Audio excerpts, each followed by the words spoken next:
So I'm here today with Mitch Townley. This is the first Creativity and Coffee that has been on in an environment like this. Studio. That's the word I'm looking for. Recording. A studio recording. So this is a monumentous occasion. It's like Director's Playhouse with all the famous actors, but we're not famous.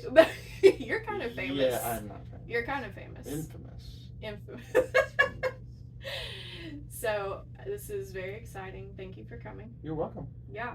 So I wanna just introduce you a little bit to people. Just introduce you. Okay. So Mitch is a children's pastor, and he's lived here since '96. Is that right? 27 years. 27 1st years. of June, yeah. But really, we're here mainly to talk about your songwriting. Okay. You are an amazing songwriter that has helped me a ton, and we'll get to that. But I want to read a few of your accolades because I think that's important. Okay. So you have over 40 independent artist cuts. Is that still right? That's okay. Correct. A song featured in a documentary about the Vietnam Memorial. Correct. Okay. A song placement in the show Nashville, which, I mean, we all want that one, right? It was a surprise. Yeah, that's really cool. That should be one of my questions to ask you about. Okay. Your song This Side of Sunday was recorded by Brent Harrison and spent 8 weeks in the #1 spot on the Christian Country Countdown. That's right. Very cool. That was in 2018. Mm-hmm. 2019, received an award for Inspirational Country Song of the Year. Correct. Amazing. At the Grand Ole Opry. That's where the ceremony was. I was like, I got to go up and, the artist received the, can I tell about this? Yes. The artist received the award, but we had developed a relationship, Scott Parker and I. Yeah. We developed a relationship with him, and unbeknownst to us, he got us the same award, the replica of his award. He bought it. Oh, very cool. And after the ceremony, he gave it to us. Wow. So Scott and I have joint custody of that. 50-50. He has less visitation because he has more children and it's more breakable. So it's at my house. In a very safe place. A very high shelf and a very safe place. That's right. That's awesome. Okay. Obviously you perform. I do. We sometimes perform together. Correct. This is how we know each other. You're the coordinator at NSAI Knoxville. We're the coordinators. You're the main coordinator, which is Nashville Songwriters Association, and that's how we met. Mm-hmm. So we'll get into that too. Okay. But yeah, Mitch is a super accomplished songwriter. Uses his creativity in so many cool ways. So I want to get into that. Sure. Okay, so we're gonna hit some questions. Let's start at the very beginning. So how would you define creativity? Well, first of all, I think everybody is creative. I agree. I think that certain people get labeled as creatives. That's a very popular label. Yeah. How would you describe yourself? I'm a creative. Yeah. I'm an engineer. I'm this and I'm that. Yeah. But I really feel that everybody has a sense of creativity to everything that they do. Agreed. And a publisher told me a long time ago, we were talking about this very same thing, how sometimes people who are labeled as creatives in the visual or the performing arts, Mm-hmm. how can you do that? You just created out of nothing, and all of a sudden you created it. And we were having a conversation about that, and he said, Mitch, this is what we need to keep in mind as Christians, Mm-hmm. is that God is the only one who can create something out of zero. That's right. So when we say we created something out of nothing, I believe it's just we discovered something that God already had created, and he led us to observing it and putting it into whatever creative medium that we were using. So like I said, I think everybody's creative in their own way. Yeah. Creative parenting, you know about creative parenting, don't you? You gotta get very creative as a parent. Sometimes we think people like accountants and engineers are just dry, they're just all technical and everything. No. But you have to be very creative to do those sort of things. I agree. And so I think it just depends on how you define creativity and how you identify people in that realm. with creative parenting, I create creative punishments. So, there's that too. Are those any kind that we can talk about that won't get you into trouble? Yeah, I'll just share one. I think the most creative one, really it's from my husband, because he had to do it as a kid, is writing sentences. Like you do at school? Because we kind of got past like the spanking, It's like, that's not really going to work anymore.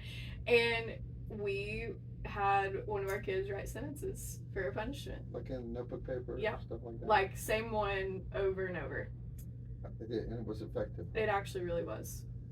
So that's all I'll say that would about be effective for me, because I don't like to write. I know. I don't like to handwrite. Yeah, he doesn't either. So. All right, you should write a book. Creative parenting. Dobson, Focus on the family right there. I'll call him. Okay, so can you share some about your creative journey so far? Just kind of give us a... timeline or something? Yeah, kind of like an overview. Kind of how'd you start to where you're at now? Give us just kind of an overview. Well, if you read my report cards growing up, it was like, I did okay. I was an average student, but there would always be the comment from the teacher, he daydreams a lot. I have a hard time. I need to reel him in. He's always looking out the window or something like that. And I think that was the start of it. I was just always thinking about other things. And that's why, even to this day, it's a challenge for me to read books and things, because I start reading and my mind just goes, and it's hard for me to concentrate on that, unfortunately. So, just growing up in high school, I did creative writing, poems and stories, like for English class. And I got something like in the school literary thing there, and but then after that, I don't know, I just always was making up stories or little cartoons and things like that, and then when I got married and we had children, creative parenting certainly was doing some creative parenting, but I started getting involved in church and children's ministry and things like that, and I wrote, even in high school, I wrote a play with some high school friends of mine called Yazzle Dazzle. It was kind of like the Smurfs kind of thing, and we had a chance to go and perform that at some elementary schools in the area, Northern Virginia. So that was a lot of fun. I still have a copy if you like Yazzle Dazzle. And so it just, I don't know, just kind of grew from there, just different things that I would see. I would think about them and say, hey, I wonder if I should do something about that. But as I say, getting involved in church and children's ministry, there's always opportunities for creativity. And so VBS skits, VBS music. I'm never satisfied with the music that a VBS has. I always think that it's like, no, we can make this better. We can make this better, more interactive and all that. So I started playing guitar when our second child was born. I hung up my golf clubs. That's how you started playing? Started playing the guitar because it was more convenient, and I didn't get, a look when I'm going to golf course. So I'd be gone for 5 hours. And guitar, you can pick it up and put it back down and help out and all that. And I was influenced at that point in time by there was this married couple, Christian couple, Steve and Annie Chapman. And they did a lot of songs about the family, and I thought, well, they've got a husband and a wife and 2 children. We have a husband and a wife and 2 children. We can be just like them. But only 25% of that operation was on board with that, and that was me. So I wrote a lot of songs about family life and things like that when I started playing the guitar. And I still have those, and I still like to go back and look at them. That's neat. And so it just kind of all evolved from there. Just, of course, when we had children, songwriting slowed down. Right. But then it picked back up about 20 years ago. It's good to know. Our season of life that we were in, and some encouragement that I got. So I don't know, that's kind of the timeline. I hope that's helpful. No, that's good. So with your songwriting, can you share some about your creative process, like for writing songs? Well, early on, I'm definitely more on the lyrics side of the song as far as what I identified as my strengths. And so early on, I would get an idea for a song, and I'd write down verse, chorus, and stuff like that. I'm going, that's great. No, I can't sing it. And so, yeah. But as I started developing relationships with people and co-writing, which is what I do 95% of the time. Yeah. Co-writing with people that are stronger, that we can complement each other with their music and my lyrics, or our music and our lyrics. Yeah. It became more interesting that way and more opened up. But I would say to people that, especially if you're more on the lyric side of a song, or poetry, which is what I started with. First of all, poetry and lyrics are not the same thing. Okay, I found that out. They're similar, but they're not the same thing. Yes. They have a different structure and different constraints to them that you want to make sure that you accomplish whatever it is that you're doing. So I had to learn that. Hey, I've got this great poem. It's 5 pages long. Let's turn it into a 3-minute song. No problem. So really early on, I was like throwing myself at people that I would meet who did music and stuff. I was like shopping around. Please do something with my song. So earlier on, it was like, okay, my lyrics, their melody, here's the song. But then later, as I started co-writing, we were able to start songs from the beginning and talk about ideas and flesh them out and decide what direction we were going on. But yeah, I was kind of really desperate at the beginning. Yeah, I think most people are, though. We just have this urge to share what we have with people. Yes. We don't know if it's like good for the masses or whatever. Yeah, we don't care. Good for us. It's like, or we hear something on the radio and we go, oh, I got better than that. Here. Right. But it's kind of like with athletes. Yeah. Or like take the Olympics. We see somebody up on the podium and they're getting the gold, and we go like, oh, I want to do that and all that. We don't see everything that goes behind it. Yeah, for all sure. the hours that people pour into training and heartache and all that. Yeah. We just see like the was it the NCAA tournament? They always do that video at the end, men's basketball, one shining moment. We see their one shining moment, and we don't see everything else. Yeah. It's challenging for sure if you want to achieve anything at a particular level. Yeah. So.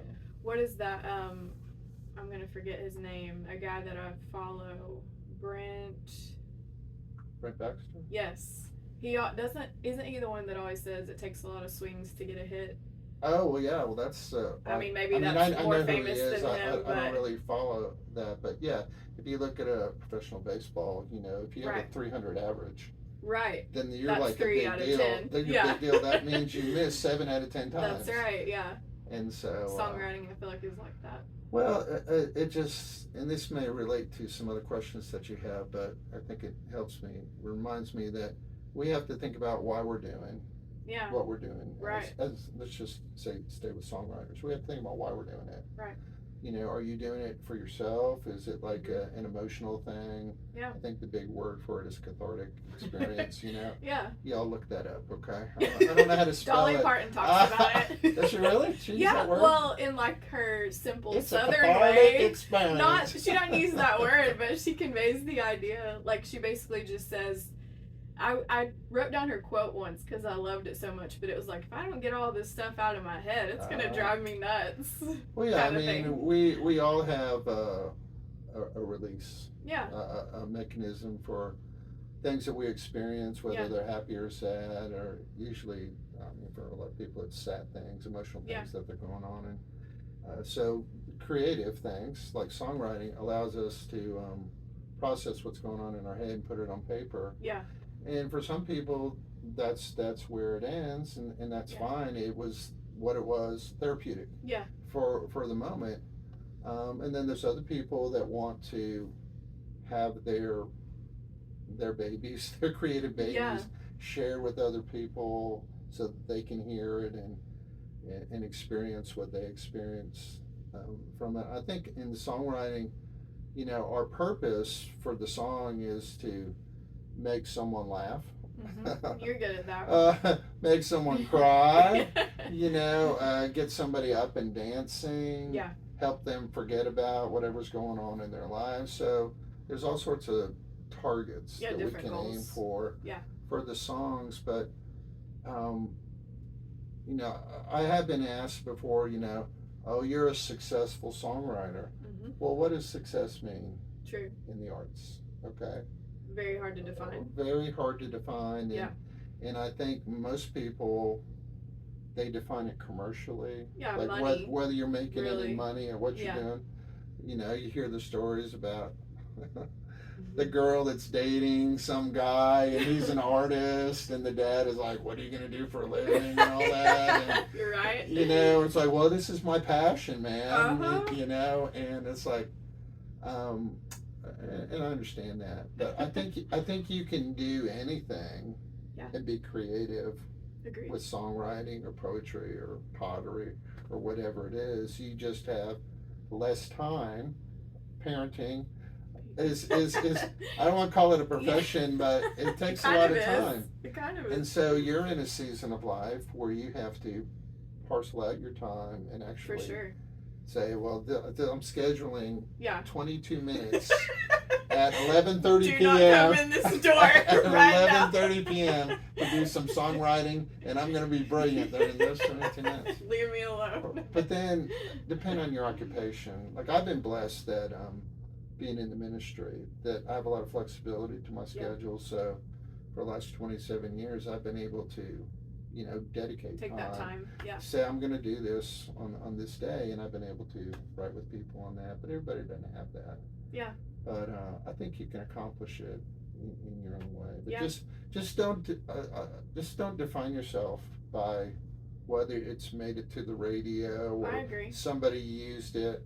I've been blessed. Some of the things that you were talking about, trust me, I did not plan them out and have a formula for how they happened. Mm-hmm. They happened like out of nowhere, really. And that's one of the beautiful things about songwriting if you're trying to write commercially. Once you write it and you get it to the point where, whether it's at a publisher or whatever, and you have it out there, like somewhere on the internet or some webpage or whatever. Right. You've kind of got your little toe on the playing field. That's right. Yeah. And it just, for me, it's just happened. Yeah. Randomly, if you will. Like just keep working hard and do your thing. But just don't expect anything great to happen. It's kind of a negative thing, but don't expect.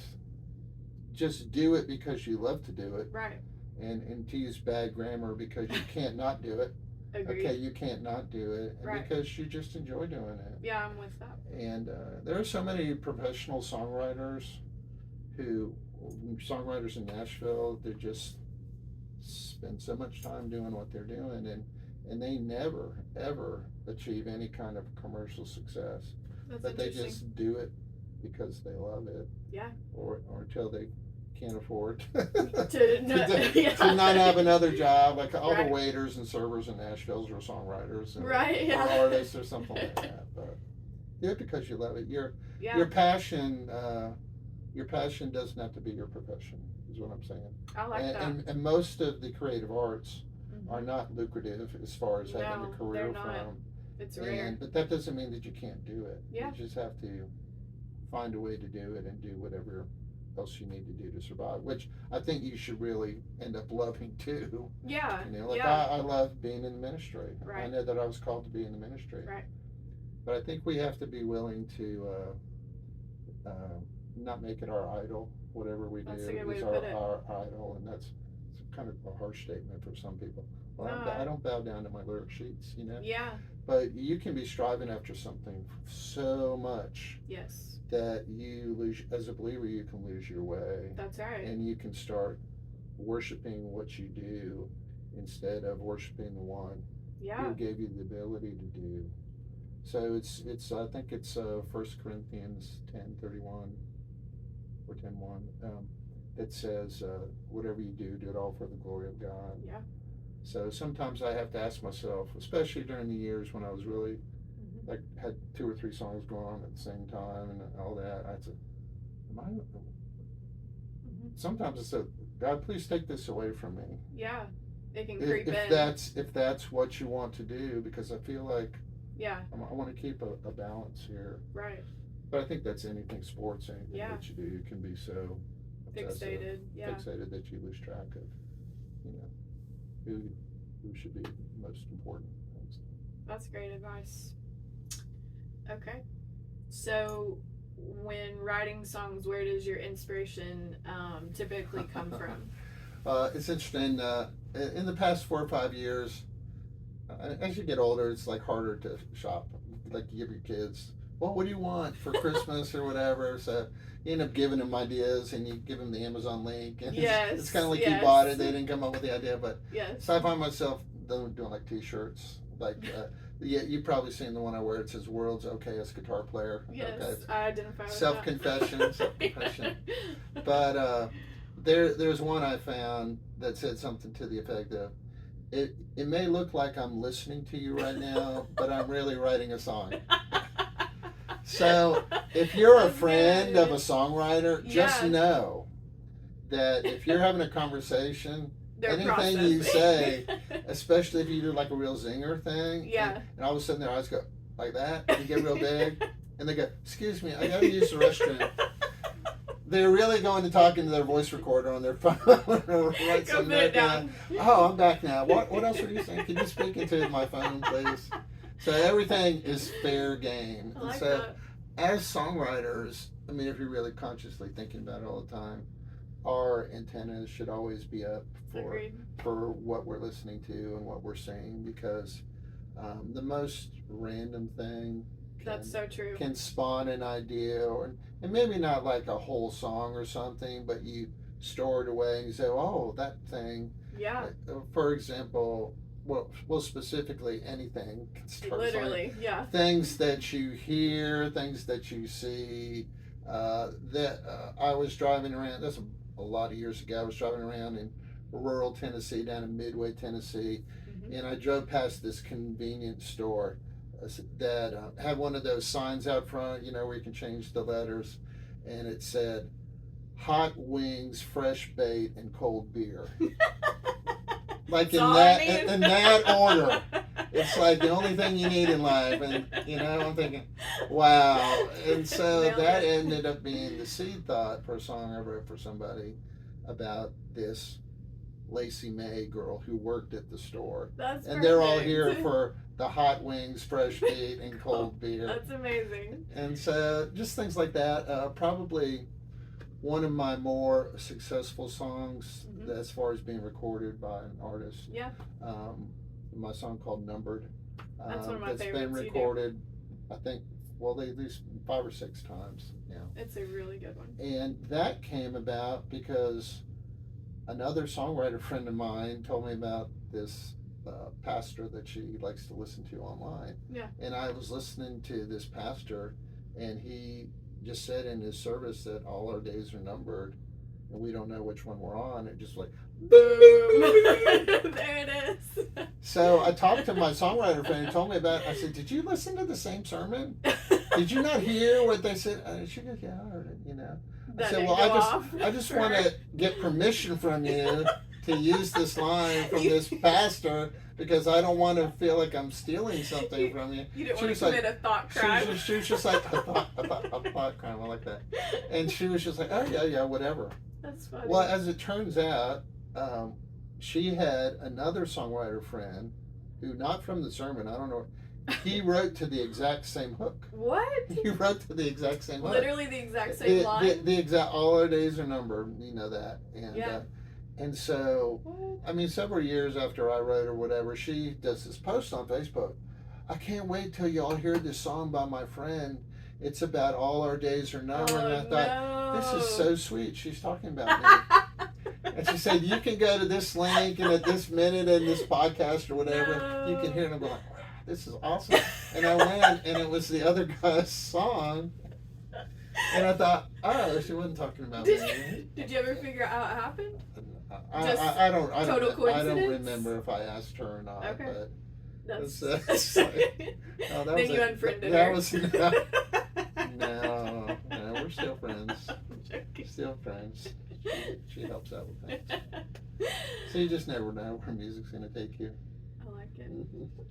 Okay, so how do you handle it when inspiration strikes? Do you really go to the bathroom no. and start usually writing it? Well, I'm not writing 2 or 3 songs at a time anymore, but usually I'll go to my phone and say something. If it really, I try not. Well, if it wakes me up, I'll go to my voice recorder, and you'll hear this muffled. And then you go back and listen to it, and you go, "Oh, that was terrible." Does that happen to you a lot? Be like whispering.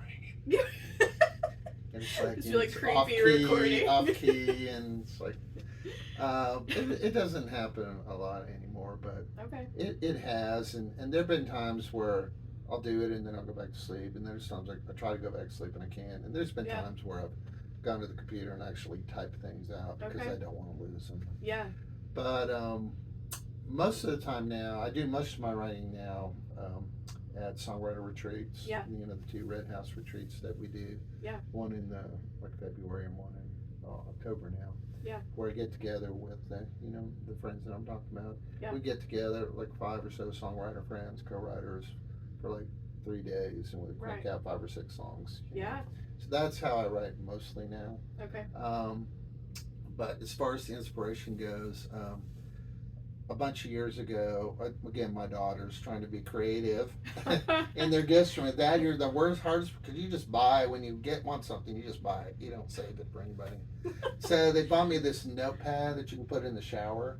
Oh, that's like waterproof. Awesome. Waterproof. What? That exists? That exists. Because we've joked about that. It's a real thing, and they put one in. They say, here, put this in your shower, and I guess I used it a couple times, but. Do you know what? I heard someone talk about like why you have ideas and stuff like in moments like that, or when you're trying to go to sleep or whatever, and basically they said that's when you are actually not distracted. Mm-hmm. Like you are, because now we are never not distracted. Right. And it's like when you're actually let your mind think about nothing, which I've experienced that a lot. When you actually think about nothing is when I feel like some of the best ideas happen. Well, there have been a lot of times where I'll be working on a song with somebody, and then you got to stop your session on Zoom or wherever you're doing it, but you're still mulling the song over in your head, and or you're thinking about, I got a session with him, in an hour. Yeah. What are we gonna do? And I'll be in the shower and I'll think about something. Yeah. And then we start writing, and they'll say, "Oh, that was a shower moment." You say, "Oh, no wonder you're so clean." You're just trying to get good ideas for your song. But yeah, it can happen like that. But it's really annoying. It can be really annoying to our spouses. Yeah. If we're driving and stuff, and they've just done this like 15-minute conversation where they just poured out, "How you doing?" And you're like, all right, what are you saying? I just wrote this whole thing. Yeah, they're saying, I know what you're doing over there. I know you can't hide this from me. You're thinking about a song. Okay, whatever. So let me know when you can the listen. payback for that is that my wife Karen, she loves to read. So when we're traveling, she has her Kindle and she's reading, and so I can just be over there thinking about whatever. You guys both have your thing. She definitely is reading. That's cool. And she's, I don't know how this is with your husband, but you'll be working on a song and you'll say, "Hey, what do you think about this?" Mm-hmm. And go, "Oh, it's good." Because they're like, "What do you want me to say?" Yeah, because they have they're just not in that world. And my husband could care less about lyrics. If he hears a song, he would listen to all the instrumentation. And the lyrics would be like completely secondary. Like, why do you like this song? What's it about? I don't know. I would have no idea. And he sings all the lyrics wrong because he doesn't even pay attention to them. Like when he sings aloud, like a famous song loud, all the words are wrong. And I'm like, have you ever known the words to this song? Oh, those aren't important. How can you say the words? It makes me cringe. Because we can obsess about the tiniest little thing. Yeah, exactly. And they're going, what is the deal? So you repeated a word. Who cares? And there's people out there like that who can care less. Yes. All right. Who would you say have been This is fun, by the way. This is fun. Who would you say have been some of the biggest creative influences in your life? And it doesn't have to be music, like even like over the years, like anyone who's even spoken into you or encouraged you. I know you said you kind of had some encouragement like after you weren't writing songs as much, when your kids were younger. I want to hear about that if you can share some of Well, I'll talk about artists first. Yeah. Okay. Because as a creative, as I identify myself as creative, if I were to, subcategorize that, I would say that I'm a storyteller. That's a good way to put it. Like when you're writing creative stories and all that. Yeah.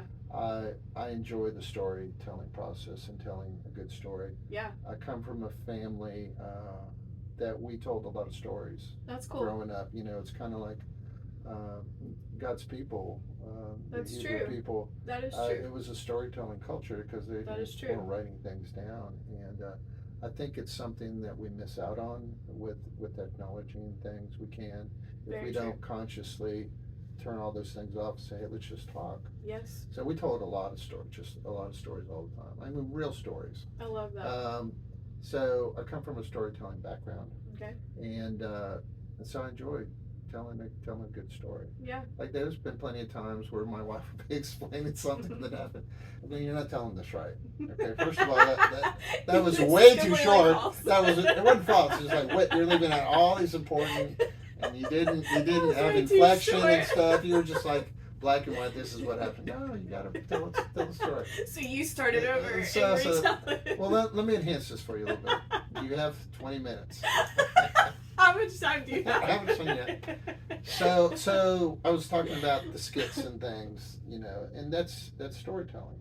Yes. And I just love doing that. So my favorite singer-songwriter from the 70s, in which I grew up my middle school and high school years, was Jim Croce. Yeah. And he just told great stories. Yeah. Great stories. On the Christian music side of things, at least at that time, Michael Card. Yeah. Because he's just great for retelling a biblical story or passages. If you ever go to a concert, it's like going to a Bible study with songs. Wow. And so it's very enthralling to me.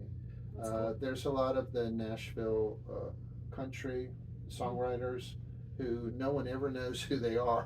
Yeah, right. I always thought for the longest time it was always the artist who wrote the song. Right. Yes. And then it's like, no, especially in country music. Yes. That's not the story. So true. And so, I mean, I could give a bunch of names here, but nobody would know who they are, except for maybe you and I. But just, and there are some artists that are great songwriters. There was a song that came out quite a number of years ago. Well, that might be like 4 or 5 now, but Lee Brice, who came out with a song called "I Drive Your Truck," such a good song. Y'all should check it out if you don't know what I'm talking about. And as songwriters, when we hear a song like that, we just go, to our spouse, and go, did you hear that? Did you see how they did that word thing and whatever they did? And because really, songwriting is about painting pictures with words. Like a visual artist does with the paintbrush. Yeah. And so that's what the excitement is for me, is to paint it in a way that you show, the listener gets an image of what you're saying. You're not literally telling them. Yeah. You're saying things that evoke an image. And that's what that song does. And it does it so well. Yeah. That and unfortunately I don't even remember who the songwriters were on that, but I will tell you that those songwriters, they got the idea from that song when they were listening to an interview on the radio of a spouse who had lost their loved one in the war. Yeah. And they literally said, well, what do you do to get over it? And the person said, I drive their truck. Oh my gosh. So songwriters were listening. So good. It's like I went to a songwriter conference out in Colorado a bunch of years ago, and there was a speaker there who said something that was like, oh, this is a hook for the song. And they were talking about, every day is a good day this side of the dirt. So it was like this side of the dirt. Oh, what a cool way to say it. Yeah. And you should have heard all the pencils or click, click, click, and people were writing it down. And there were at least 2 people that I know that said, you want to get together and write this side of the dirt? And someone's I said, I'm already starting that. And so I'd be interested to find out how many people wrote to that idea. And this is at a songwriter conference. Yeah. So inspirations, I don't really have like a specific person that in mind. I just like to listen to good storytelling. Agreed. Like I've never been to the Storytelling Festival up there in Jonesboro, I think it is. But I think that would be a great source, and So very cool. Not really one person. I like to listen to songwriters who tell good stories. I agree. And you know, we know, but I don't think most people know, there are volumes of hundreds of thousands of songs in Nashville in a publisher's office, written by people that we will never hear, yep. that I'm confident are excellent songs. Yeah. They're just not commercial songs. That's right. It's interesting to go to songwriter rounds in Nashville, especially during Tin Pan South Week. Mm-hmm. A lot of songwriters are there, and they'll be playing their hits or something, and then they'll say, well, here's a song that's the most important song to me that I think is my best song ever, and they play some song that just blows you away, yeah. that you've never heard before. Isn't that crazy? And you go like, how could this song not be on the radio? Yeah. I agree. That throws me. Yeah. I know you're familiar with the song "The House That Built Me." Oh, yeah. By Miranda Lambert. You so know, good. Huge hit, right? Yeah. Well, that sat around for 10 years. I did hear that story. I did. It's 2 guys. Well, Tom Douglas, I know, wrote it. I don't know if he wrote it with somebody else, but I did hear that one. There's actually a Netflix, I can't remember, YouTube TV, I don't know. Tom Douglas, he has a documentary. Okay. I don't know which channel it's on. Network, whatever, streaming thing, but it's very cool. Okay. Yeah, because didn't they pitch it a lot too, right? Oh yeah, they pitched it to everybody. Yeah, you know, for like like you said, a decade. A long time, and I think it was actually Blake Shelton that heard it. Okay. And he thought, I don't know, not for me, but hey, Miranda. Well, back when they were together, hey, Miranda, and that's how it got into her. You know, even hearing about it, and now people are like, it's a staple. It's a country like, staple. It's like wow, because it's so bare bones. It's amazing. And just so genuine. It is very It's a great song. Yeah. So, switching gears just a little bit, how would you say you use your creativity as a children's pastor, and how does that translate to the kids that you're ministering to? Well, I try. I like to use a lot of creativity because, first of all, God's word shouldn't be boring. That's it right. It shouldn't be the most exciting thing. I think there's also a fine line between being creative in your teaching and going too far over the edge where the creative aspect of it becomes more important or a bigger thing than the content of what you're doing. So I think we all have to be careful about that. But like I write memory verse songs. That's cool. Because I'm never satisfied with the music that comes with anything. Like I teach a preschool class, and whatever theme we have for that quarter or whatever, I'll write a song about the theme. Or for our Bible club that we do, if we have a new memory verse coming up, I'll try to write a memory verse song that I can play on the guitar and don't need an accompaniment track and a full orchestra in order to replicate it. And so it works for me. And just playing the guitar in front of kids. Oh yeah. I know everybody can't do that, but they love it, I'm sure. Well, I think it's just more. It can be more interactive. Yeah. But when I got started leading kids in music, I was armed with just a boombox and a lot of excitement. Tape. Yes, tape. The struggle is real. Hold on, guys. Be honest. But I don't even know what the question. Oh, how do I use it in what I do? Yeah. And also 3 or 4 years ago, with the kids, I started on this venture of doing video recording and using green screen stuff. Okay. So that was always like, and you want to talk about a time consumer is doing stuff with the video.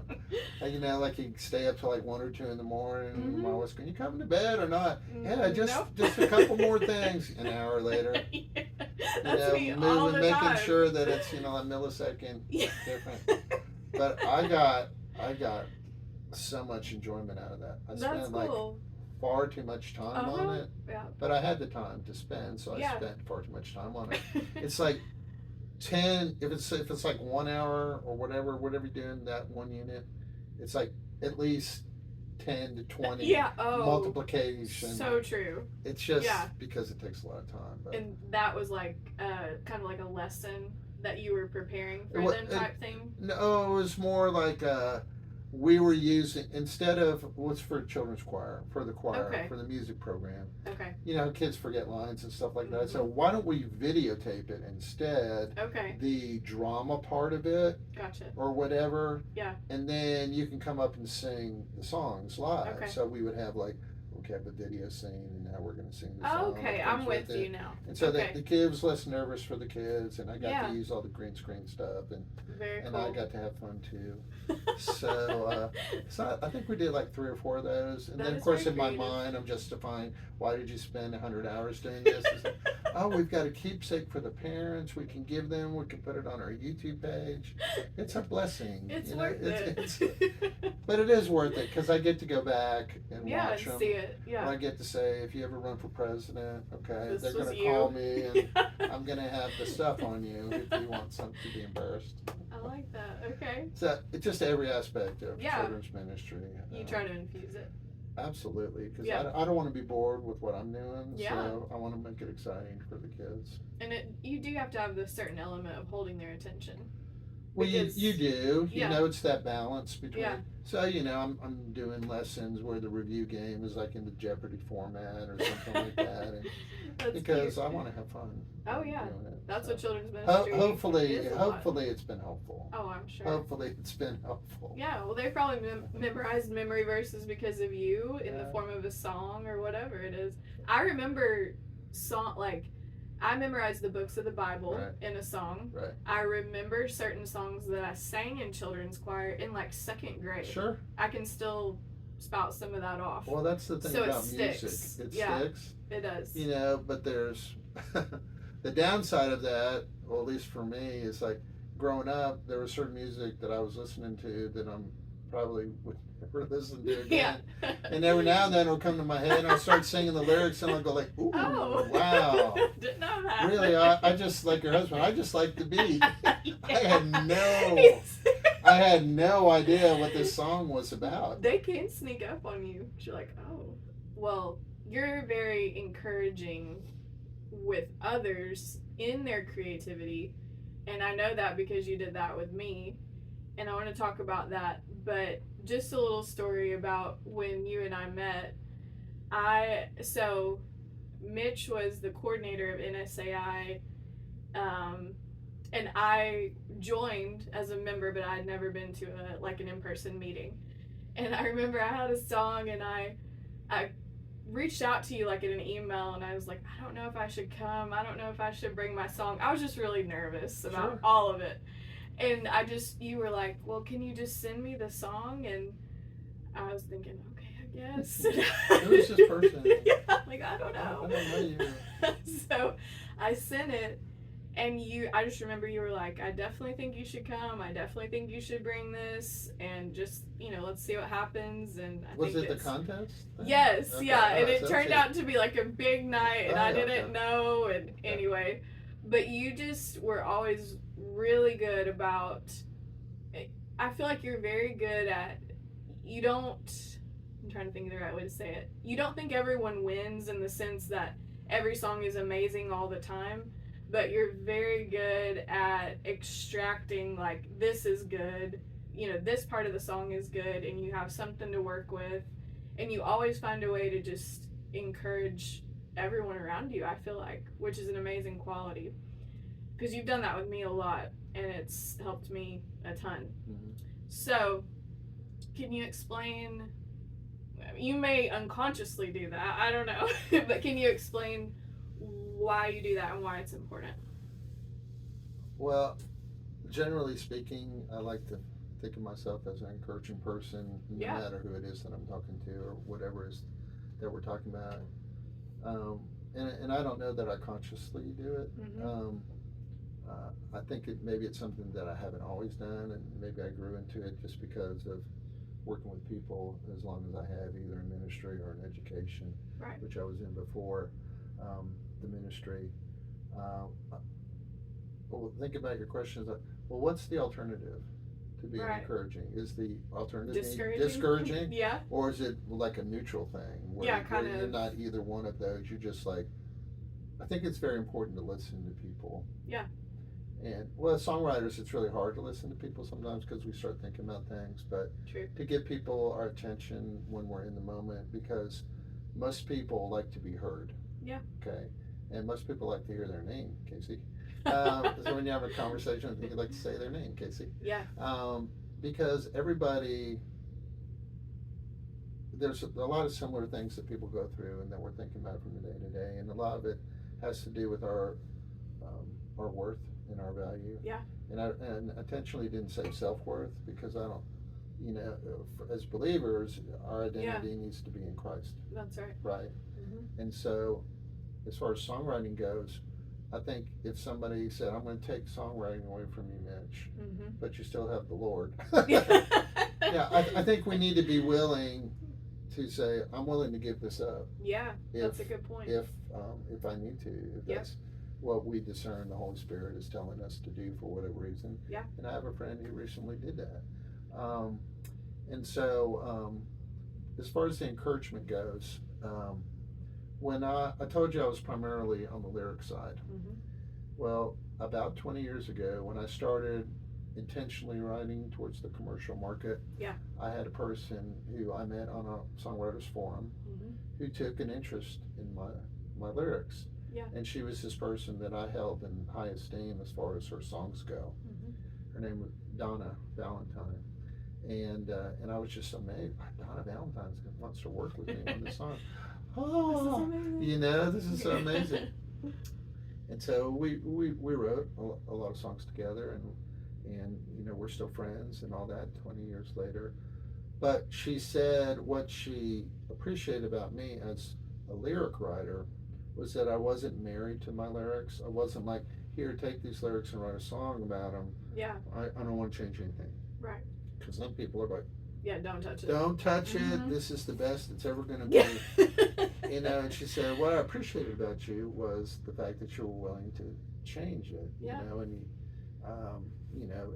I think NSAI, their motto is it's all about the song. It all starts with the song. Yes. And so, so she was encouraging to me, and usually when I tell people about my songwriting history, I mention her and the value that I saw in the encouragement and the growth. And she's the one that told me about NSAI. And I said, Nashville, why would I want to go there? Yeah.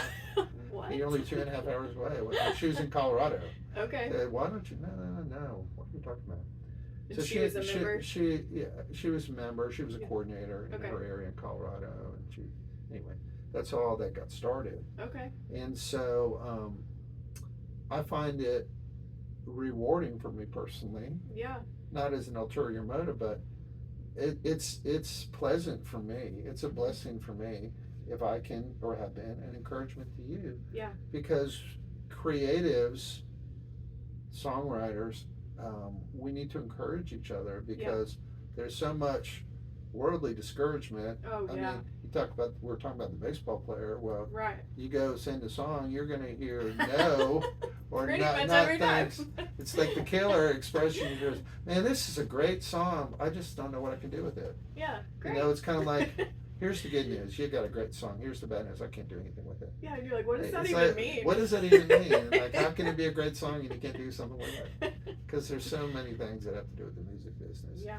Apart from having a good song or a great song. Yeah. And so I like encouraging people. Yeah. Because I do believe that everybody has creativity inside of them. And now, that's why we try as coordinators when somebody brings a song, we often ask, well, what do you want from this song? What's the goal? So that we know how to direct our feedback, right? Our opinions to them. Because if you're saying, how is it as far as the structure and the rhyme and the meter and the melody, okay, we can talk about that and we can give you some ideas. If you say this was just for me, then I can say, well, no, I don't care that it's 5 minutes long. Okay, if it's just for you.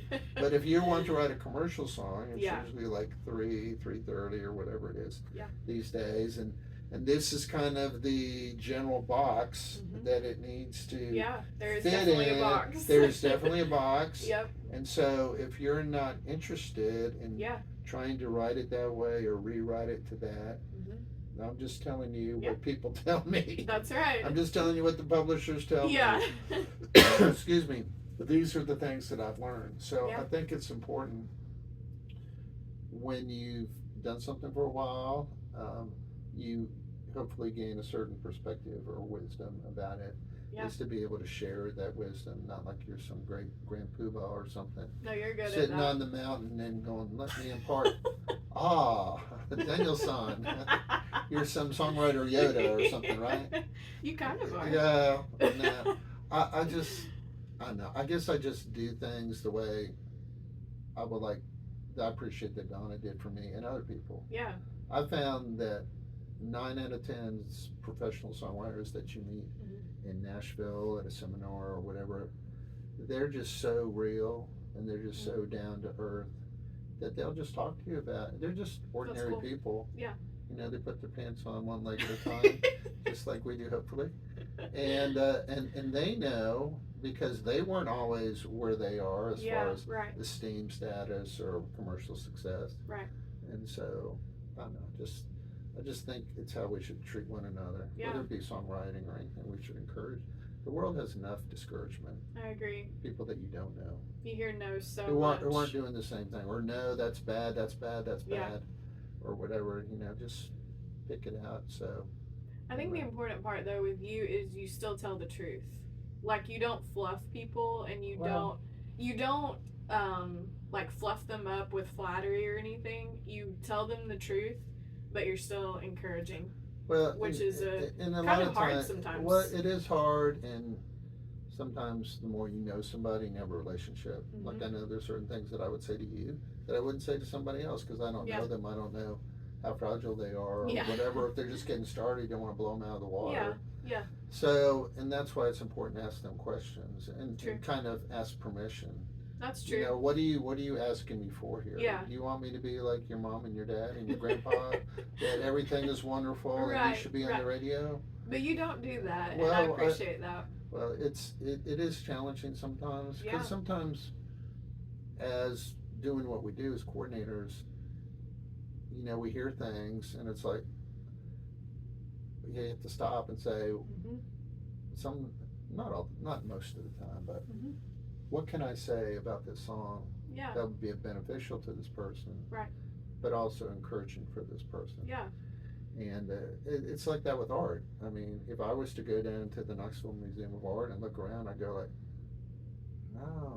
no, why is that painting $3,000? Right. I don't get it. Right. You know, and so I just don't get it. Yeah. You know, and there are those times. I think we should all be encouraging to other people, no matter what it is. Yeah. There's so many things that people are going through that they just need someone to smile at them and listen to them. So. Good point. Okay. We're probably about done. So let's do this one. Let's end on this one if that's good with you. Okay. What's the biggest piece of advice that you would give to someone, either about their creativity or if you want to specifically talk about songwriting? What would you just say is your biggest piece of advice? Either way. I have a definite answer on that. Is to be humble. You have to be. Humility is so important. I think in whatever we do, to not think like, you know, you're the end all and the be all, and y'all haven't seen any songwriter down here in Nashville till you've seen me. Because if you are not humble, you're going to come off a lot of times as arrogant. And I don't think people enjoy being around people who are arrogant or think they're the best and I don't have anything that I can learn.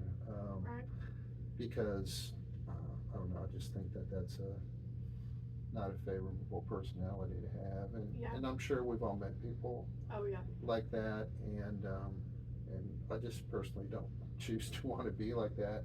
And it takes a lot of humility to accept feedback from somebody. Agreed. You have to realize that this person, don't ask for my opinion unless you're willing to listen to my opinion and receive it. There you go. Now you don't have to agree with it, but don't come at me like, oh, you don't know what you're talking about. And I think, well, listen, you asked me for my opinion or my feedback, and now I'm giving it to you. you need to be humble and gracious and say thank you. That's right. So I would say that's one thing as far as learning how to be better. Yeah. At whatever it is that you're doing. I mean, if you want to get better at it. Yeah. That's like a big piece for me. And that's something that's been communicated to me a lot. Yeah. If you meet with the publisher and they say like, you're not ready, you need to go back to square one or whatever. Yeah. They could be harsh. Yeah. And then you're like, okay, well there must be a reason why they said that. Yeah. Sometimes they're just having a bad day, but and then you go back the next week. No, I love this song. I don't know, why didn't you bring it to me before? I think I did. but also in terms of creativity, I talked about having a passion and not letting it be your idol. Yeah. And really stay the course with your faith in whatever you do. I have a friend down in Texas that I've known for a long time who's a songwriter, and I call her my border patrol. I may have talked about her before. I don't remember. But there have been times when I'll write stuff and I'll write it more towards like, oh, this is like commercial and this talks about this, that, and the other.